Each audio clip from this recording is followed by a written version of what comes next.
1950களில் Pacific கடல் நடுவில் இருக்கிற ஒரு சின்னஞ்சிறிய தீவு நியூ கினியா அப்படிங்கிறது அதோட பேர். அங்கே ஃபோரேங்கிற ஒரு பழங்குடிய கிராமம் இருந்திருக்கு. அங்கே வசிச்சுட்டு வந்த சில பேருக்கு கடுமையான தலைவலி, அதை தொடர்ந்து கொஞ்ச நாட்களில் நடக்க முடியாமல் பேச முடியாமல் அவங்களோட இறுதி காலகட்டங்களில் கட்டுப்படுத்த முடியாத சிரிப்போட அவங்க தொடர்ந்து இறந்து போயிட்டு இருக்கிற சம்பவம் அங்கே நடந்துகிட்டே இருந்திருக்கு. அந்த மக்கள் இந்த சம்பவத்துக்கு குரு அப்படிங்கிற பேர் வச்சிருக்காங்க, அதாவது நடுங்கும் நோய் அப்படின்னு. இது ஒரு கடவுள் சாபமா அல்லது மூட நம்பிக்கையா அப்படிங்கிறது யாருக்கும் எதுவும் புரியல. சில மருத்துவர்கள், சில விஞ்ஞானிகள் அங்க இருக்கிற இந்த விஷயத்த ரிசர்ச் பண்ண ஆரம்பிச்சு குழம்பியும் போயிருக்காங்க. ஆனா அந்த காலகட்டத்தில் இருந்த மருத்துவர் கால்டன் அப்படிங்கிறவரு இதை ரிசர்ச் பண்றதுக்காக அந்த கிராமத்திலேயே தங்கி இருந்திருக்காரு.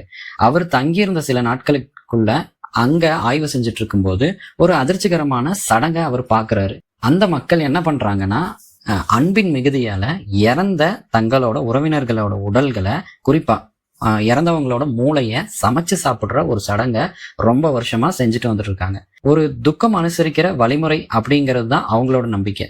ஆனா உண்மையில அந்த அன்பான சடங்குக்குள்ளதான் மிக கொடூரமான அறிவியல் ரகசியம் ஒன்று ஒளிஞ்சிட்டு இருந்திருக்கு.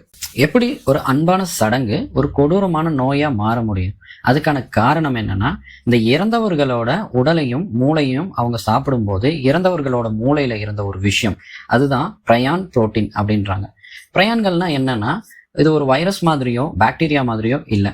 இது நம்ம உடம்புல இருக்கிற சாதாரண புரோட்டீனோட ஒரு தவறான வடிவம். அதாவது நீங்க ஒரு மரபொம்மையை நேரா வச்சிருக்கீங்கன்னா திடீர்னு அந்த பொம்மை தானா வளைஞ்சு உடஞ்சு போன வடிவத்துக்கு மாறுதுன்னு வச்சுக்கோங்களேன், அதுதான் பிரயான்.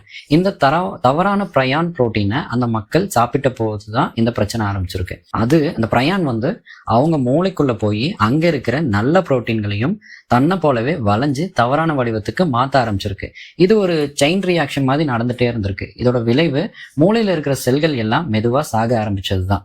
உள்ள இந்த மூளை என்ன ஆகுதுன்னா, சின்ன சின்ன பஞ்சு மாதிரி சின்ன சின்ன ஓட்டைகளா விழுந்து மூளையை அழுகி போறதுக்கான விளைவை ஏற்படுத்தியிருக்கு.